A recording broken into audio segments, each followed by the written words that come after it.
what is up YouTube? Welcome to today's video, and we are going to go over how this one mob over here, Blue Slasher, was actually able to drop 10 full Divine Orbs. Now that is the record I've had since 3.19. I don't think I've ever had 10 Divine Orbs drop from a single mob.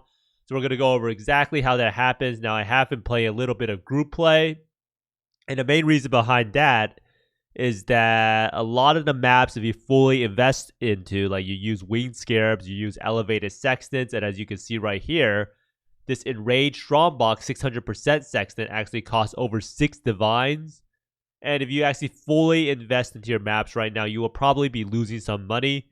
Now, crazy God Touch loot explosions can still exist in the right scenarios, so you can still find a bunch of Scarabs on the ground, a bunch of Divines on the ground, or a bunch of maps, and it can still exist, but it has been greatly nerfed since 3.19, and we'll go over exactly how that works. But before all that, let's get started, and let's see how I almost didn't even realize that I found 10 Divines before someone reminded me. You could try playing it without the wand, right? Not sure exactly how it would be. Miss. It's a bugged one. Oh wait, No, it it's moved not. again. It's brand new.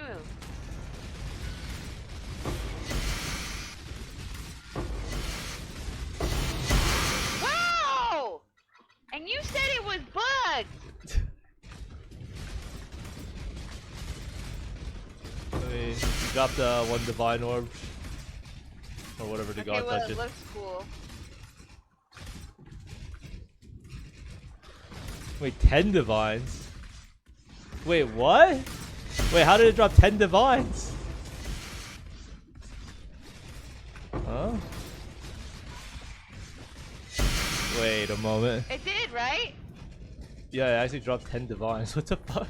Alright, that's what I thought. How did it drop 10 Divines? Because you thought it was bugged. No, no, this one is bugged down here, or whatever it is. But there's 2 here. Wait, how did it drop 10 Divines, though? I've never seen that. I don't think I've seen 10 Divines since, like, Calandra League. Your mate dropped it? There's no way. I don't know. Should we... There's no way someone timed it to drop it with the Exalted Orb and a Null at the same time. It's impossible.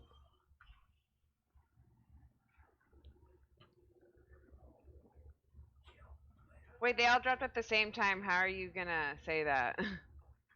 It landed perfectly. Drop all that Unless the person is the best person. Like, I don't even know how you'd be able to time it. It's impossible.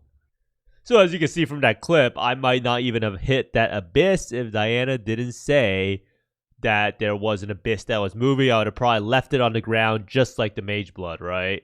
And that's just something that happens, especially when you're kind of zoned out and reading in chat and answering a bunch of questions. But why exactly is group play OP? And group play is OP up to a certain degree. Now, the reason why group play is so good this time around is because the cost of the mapping materials at the highest end are not really sustainable as a solo player. So you can't use Elevated Sextants. That means you're using a 500% Enraged Strongbox instead of 600%. You can't use Winged Scarabs, which means that you're having 250% more div cards instead of only 150%. And then you don't have the same amount of strong boxes. I think it's like, I don't even remember how many strong boxes are. But let's go see right here. If we go look at it over here. If you can look at the Sextants, the Winged Scarab, Winged Ambush is 9 strong boxes. The Gilded Ambush is 5. And this is 150% instead of 250%.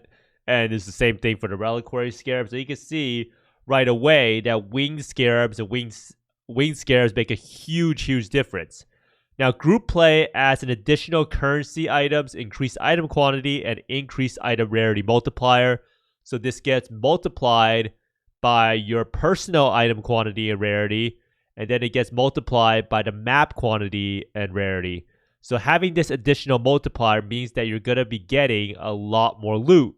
Now, the way that this formula works is that it has a separate component for currency items, for increased item quantity and increased item rarity. So if you have 2 players, you'll be having 50% more currency.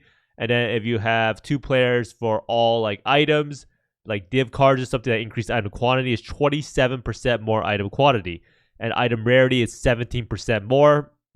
Now, even though this might seem like you're not getting the same amount of loot, right? Because it should be 100% more items in order for it to account for the fact that there's 2 players, right? You should be getting double the amount of items.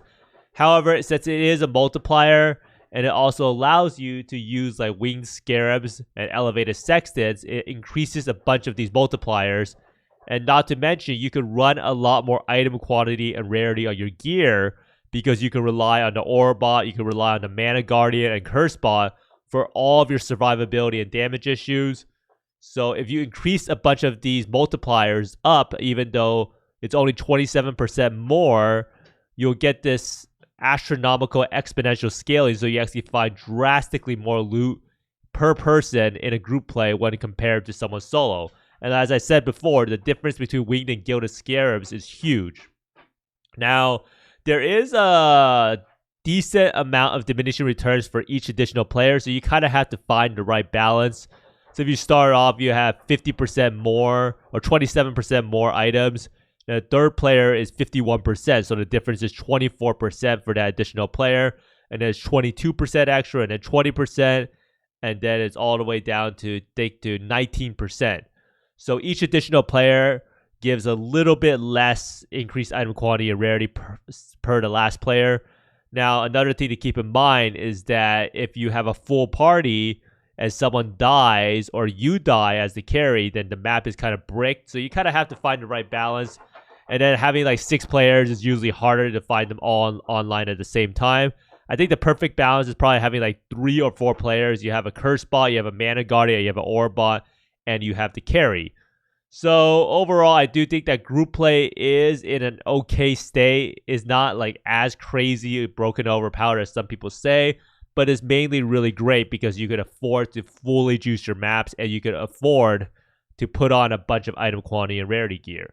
Now, does God Touch still exist? This is a question that a lot of people don't really know how to answer because they see scarab explosions and they see map explosions and they might even see a currency explosion, but they don't really know exactly what actually got changed since 3.19 or Calandra League. So the best way of explaining it is that God Touch Arch Nemesis reward conversions still exist, but you can't really see if the mob has the conversion, so you won't really know until you kill the mob. So player rarity and party rarity bonuses no longer apply to God Touch currency maps and scarab explosions. So what that means is if you look at this thing right here, these are all the currency conversions. So dropped items are converted to currency based on rarity. Dropped items are converted to divination cards. Dropped items are converted to scarabs based on rarity. So basically, the scarabs in currency are what you'll find that you'll have a huge explosion of when you have this amount of rarity. Now, before, back in Calandra League, your player rarity and the party rarity affected your currency drop. So you had like 600% rarity. You're going to be finding like 20, 30 divines on the ground, or you're going to be finding a bunch of winged scarabs.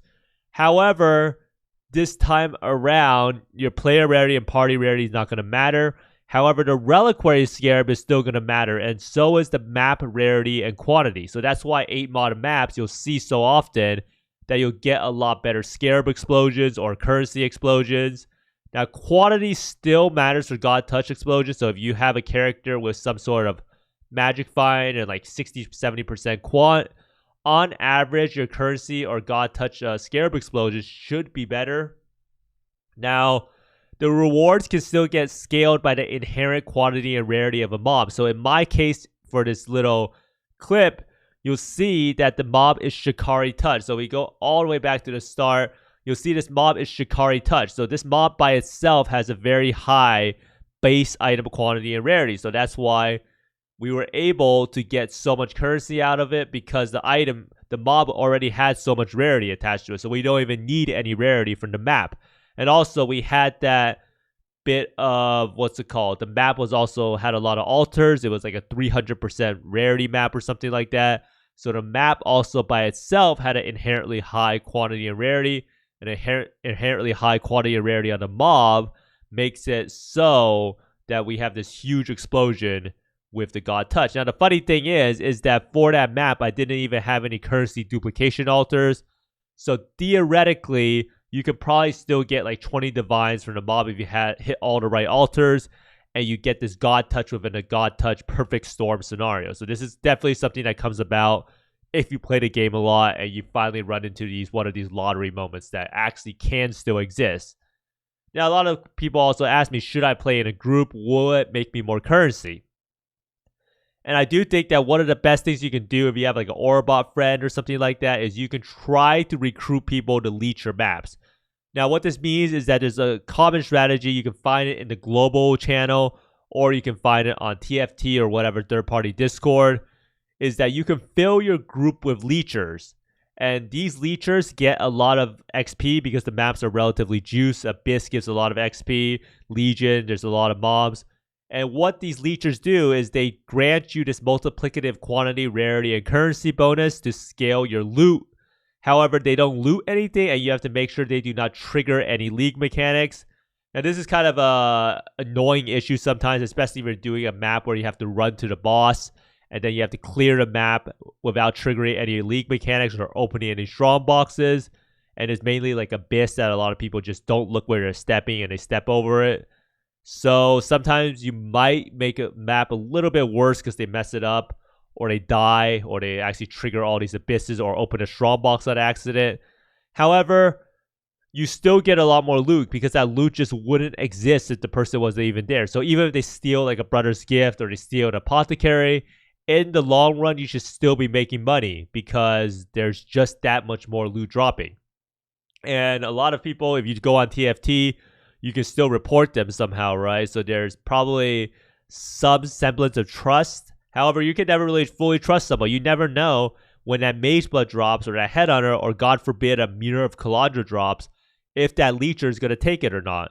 And something that GGG could do to alleviate this scenario is to have Master Loot, kind of like, so only the party leader can actually loot the map. Now, I don't know if that's actually going to be something they can ever add into the game, but I always found myself wondering, should I really add these leechers? What if they take my item? But then if you ask yourself, would the item even drop without the leechers? I think you would have come to the conclusion that having the leecher in your group, as long as it doesn't impact your clear and it doesn't impact your map crashing, it should always be a good thing, even if they steal like 1 or 2 items in the long run, right?